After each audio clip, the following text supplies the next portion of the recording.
નમસ્કાર દોસ્તો.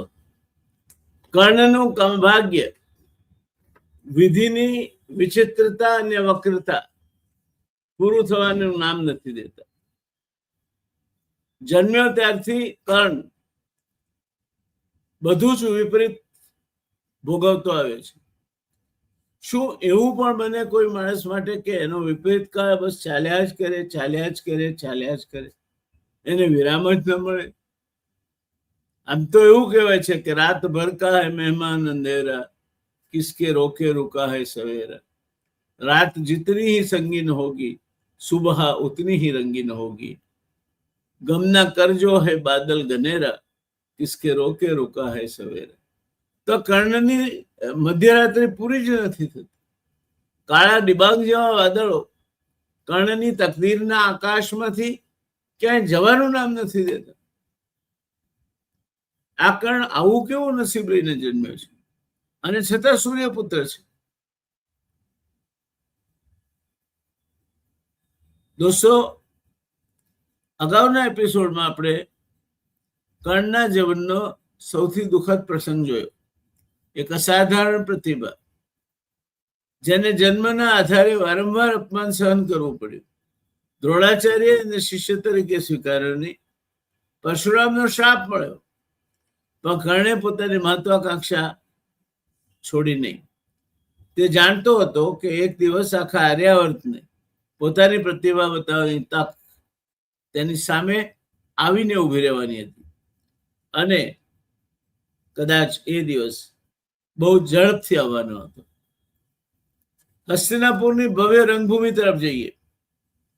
દ્રોણાચાર્યને લાગ્યું કે હવે તેમના શિષ્યો સંપૂર્ણ શિક્ષિત થઈ ગયા છે.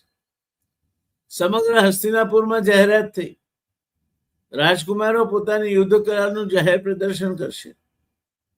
રાજમાર્ગો શણગારવામાં આવ્યા. રંગભૂમિમાં હજારો લોકો ઉમટી પડ્યા. મહારાજ ધૃતરાષ્ટ્ર પોતાના સિંહાસન પર બેઠા. ભીષ્મ પિતામહ, વિદુ, દ્રોણાચાર્ય, કૃપાચાર્ય, ગાંધારી, કુંતી, સમગ્ર રાજ પરિવાર હાજર હતો. લોકોમાં ભારે ઉત્સાહ હતો. આજે નક્કી થવાનું હતું કે કુરુવંશનો સૌથી મહાન યોદ્ધા કોણ છે. સૌપ્રથમ યુધિષ્ઠિરે ભાલા અને રથ સંચાલનની કળા બતાવી. નકુલ અને સહદેવે તલવાર તથા અશ્વ સંચાલનમાં પોતાની કુશળતા દર્શાવી. દુર્યોધન અને ભીમ વચ્ચે ગદા યુદ્ધનું અદ્ભુત પ્રદર્શન થયું. બંને એટલી શક્તિથી લડી રહ્યા હતા કે દર્શકો ના શ્વાસ જાણે કે રોકાઈ ગયા. દ્રોણાચાર્ય વચ્ચે આવીને બંનેને રોકવા પડે, કારણ કે પ્રદર્શન ક્યારેક વૈશ્વિક યુદ્ધમાં ફેરવાઈ જાય તેની કોઈ ખાતરી નહોતી. હવે દ્રોણાચાર્ય પોતાના સૌથી પ્રિય શિષ્યને બોલાવ્યો, અર્જુન. સમગ્ર રંગભૂમિ તાળીઓના ગડગડાટથી ગુંજી ઉઠી. ગુરુનો લાડકો તે સૌનો લાડકો. અર્જુન બધાનો લાડકો હતો. અર્જુને પ્રથમ સામાન્ય નિશાન ભેદ બતાવ્યો. ચાલતા નિશાન પર પછી બાણ વર્ષાવ્યા. એક પછી એક સાથે અનેક બાણ છોડ્યા. પછી અગ્ન્યાસ્ત્રનું પ્રદર્શન કર્યું. પછી વરુણાસ્ત્રથી આગ શાંત કરી. પછી વાયુઅસ્ત્ર. દરેક પ્રયોગ સાથે દર્શકોએ આશ્ચર્યચકિત થઈને અર્જુનને આવકાર્યો, વધાવ્યો. તાળીઓના ગડગડાટથી એને બિરદાવ્યો. દ્રોણાચાર્યની છાતી ગજગજ ફૂલી રહી હતી. ગર્વથી એ ફૂલ્યા નહોતા સમાતા. તેમને લાગ્યું આજે સમગ્ર આર્યાવર્ત સ્વીકારી લેશે કે અર્જુન સર્વશ્રેષ્ઠ ધનુર્ધર છે. અર્જુનનું પ્રદર્શન પૂરું થયું. લોકો ઊભા થઈને તાળીઓ પાડી રહ્યા હતા.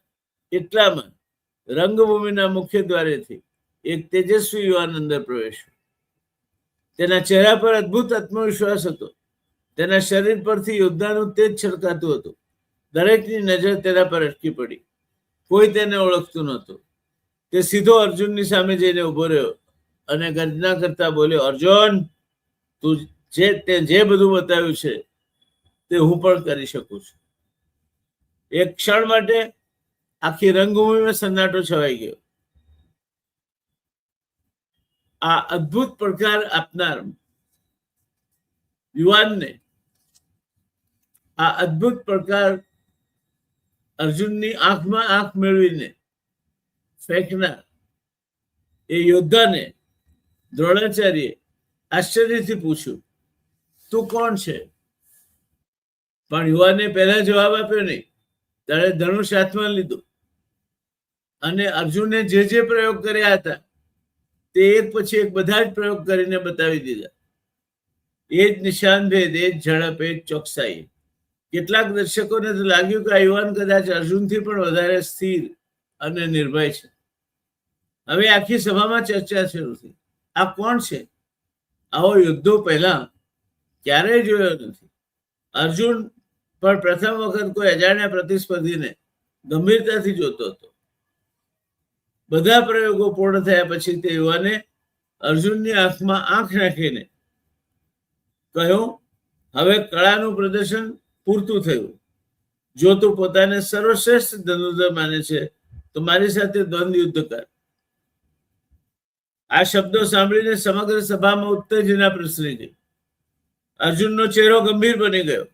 દુર્યોધનની આંખો આનંદથી ઝળહળી ઉઠી. દ્રોણાચાર્ય મૌન થઈ ગયા. એમના માટે કંઈક અકલ્પ બની રહ્યું હતું.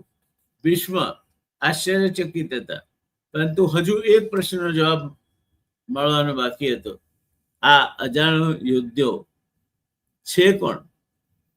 આ ક્યારેય નહીં જોયો હોય એવો યુવાન, આ અપરિચિત યોદ્ધો છે કોણ? અને આ જ પ્રશ્ન હવે સમગ્ર ઘટનાની દિશા બદલી નાખવાનો હતો.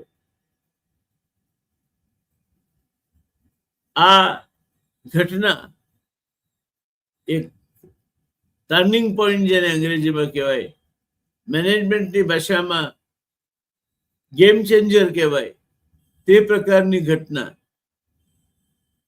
એ હસ્તિનાપુરના નાગરિકો જોઈ રહ્યા હતા. આ ઘટના એમના નજર સામે ઘટી રહી હતી. કોઈને સમજ નહોતી પડતી કે આ યુદ્ધો છે કોણ. પણ એક વસ્તુ નિશ્ચિત હતી, આવનાર સમયમાં આ ગેમ ચેન્જર મહાભારતની રમતમાં ઘણી બધી બાજી પલટી નાખવાનો હતો. મિત્રો, અત્યાર સુધી આપણે જોયું કે હસ્તિનાપુરની ભવ્ય રંગભૂમિમાં અર્જુને પોતાની અદ્ભુત ધનુર્વિદ્યા દર્શાવી. દ્રોણાચાર્યને લાગ્યું કે આજે સમગ્ર આર્યાવર્ત અર્જુનને સર્વશ્રેષ્ઠ યોદ્ધા તરીકે સ્વીકારે છે. પરંતુ એ જ સમયે એક અજાણ્યો યુવાન રંગભૂમિમાં પ્રવેશ્યો. તેણે અર્જુને કરેલા દરેક પ્રયોગને વધુ આત્મવિશ્વાસથી કરી બતાવ્યો અને પછી ખુલ્લો પડકાર ફેંક્યો, અર્જુન, જો તું સાચો યોદ્ધા છે તો મારી સાથે દ્વંદ યુદ્ધ કર.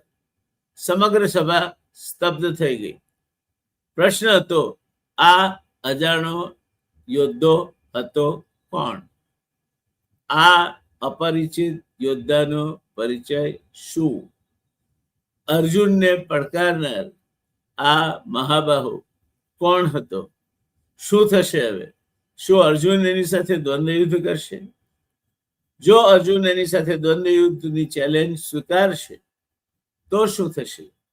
કોણ જીતશે? કોણ હારશે? જોઈએ. આગળ જતા ઘણું બધું થવાનું છે. હજુ તો આપણે શરૂઆત કરી છે મહાભારતની. ત્યારે આ એક ટર્નિંગ પોઈન્ટ છે, નાનકડું ટર્નિંગ પોઈન્ટ છે. આપણે રાહ જોઈએ. એ અપરિચિત અજાણ્યો યોદ્ધો જેણે અર્જુનને પડકાર ફેંક્યો છે એ કોણ છે? મળીએ આગળના એપિસોડ. જય શ્રી કૃષ્ણ. ઓમ નમો ભગવતે વાસુદેવાય.